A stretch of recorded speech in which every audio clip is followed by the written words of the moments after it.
Per últim, volia recordar-li, aquí tenim membres que ens acompanyen avui també, tot aquell àmbit que va aturar i va quedar aturat a l'última legislatura, que són la segona activitat. Si vostè recorda, va ser unànim per part de tots els grups parlamentaris un acord, que inclús el mateix acord contemplava que en cas de quedar aturada la legislatura tindríem i ho reprendríem de seguida. Bé, nosaltres des de Ciutadans també volem reprendre aquest tema, entenem que hem de deixar de vulnerar una situació de totes aquestes persones que es troben en aquesta segona activitat i donar les garanties i oferir les garanties oportunes per donar solucions, com li deia abans també, als problemes reals d'aquestes persones. I un tema que per nosaltres també és frapant i urgent, ho ha dit abans el company de Ciutadans, doncs és denunciar la situació que encara a dia d'avui pateixen els discapacitats sobrevinguts. Jo crec que és la situació que més crema, perquè fins i tot quan es produeix aquesta discapacitat en acte de servei, doncs tenen problemes. I jo crec que el sentit comú, les sentències i fins i tot la ONU ens han dit que hem de cuidar els professionals que cuiden de nosaltres. Jo crec que això és bàsic. I amb això aprofitar les segones activitats. Jo crec que podem aprofitar moltes persones que estan en segona activitat per fer una sèrie de treballs que són necessaris i que la falta de personal està deixant per fer. També som partidaris de reprendre la iniciativa legislativa de l'anterior legislatura de la llei de segona activitat. Per tant, volem abordar-ho amb vostè, amb el govern, perquè sigui no una iniciativa d'alguns grups parlamentaris de la cambra, sinó que sigui una iniciativa del govern compartida amb els grups parlamentaris. Per tant, treballarem en aquesta línia. Aquí, por ejemplo, y lo han dicho otros compañeros, entra la segunda actividad. La segunda actividad es una deuda pendiente y que además tendríamos que realizar un catálogo de segunda actividad en los cuales esas personas pueden seguir haciendo tareas relacionadas con la seguridad ciudadana. Un policía, porque llega a los 50 años o tenga un problema físico, no deja de ser policía. Hay que aprovechar esa experiencia para que haga algún tipo de tarea relacionada con la seguridad. Puede ser controles de acceso, puede ser la recogida de denuncias, pero esto es importante porque así no tendremos efectivos haciendo tareas administrativas cuando pueden estar en la vía pública. Vostè i també molts altres portaveus m'han parlat de la segona activitat.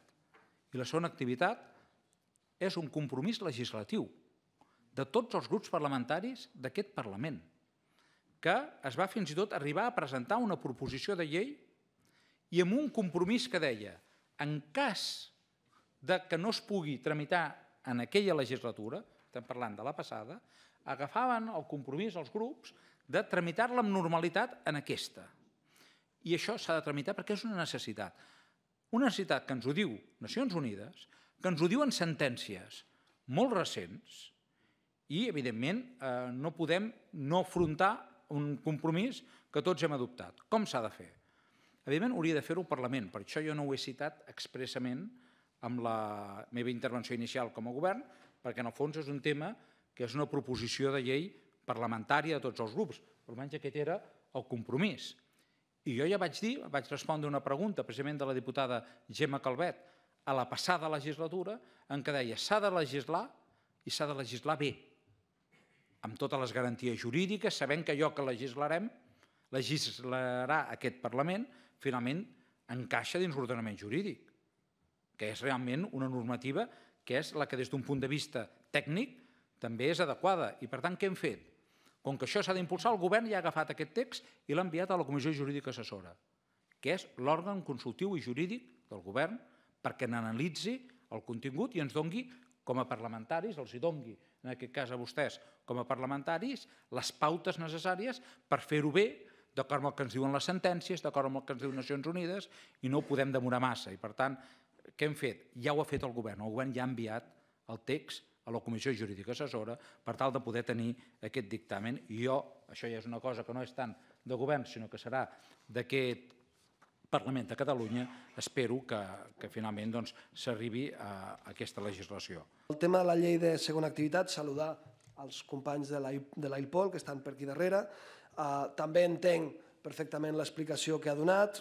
La idea és donar-li sense problema als dies que calguin perquè la Comissió Jurídica Assessora prengui les seves decisions i espero i confio que caminem tots junts, tots els grups parlamentaris d'aquesta cambra, per tal de tirar això endavant i si pot ser per la via de la lectura única, que és més ràpida.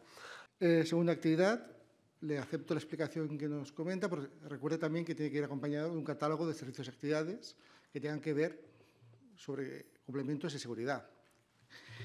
Segona activitat, jo això també els vull dir, és un tema que tindran responsabilitat els grups parlamentaris, que poden fer la proposició de llei. Vostès decidiran també si la tramiten d'una manera o d'una altra. També els he de dir, jo que he portat molts procediments legislatius, la lectura única sempre ha de ser excepcional, però això ho han de decidir vostès, perquè tota proposta requereix d'un debat i de fer cadascú les seves propostes i, per tant, vostès decidiran de quina manera es tramita, però la lectura única es fa a vegades al final d'una legislatura perquè s'ha d'aprovar i llavors es fa un tràmit directe al ple sense que pugui venir aquesta comissió i debatir-ho de manera normal i veure... Per tant, però repeteixo, aquí no ens hem de posar com a govern, ha de ser els grups parlamentaris els que ho tramitin i arribin a acords.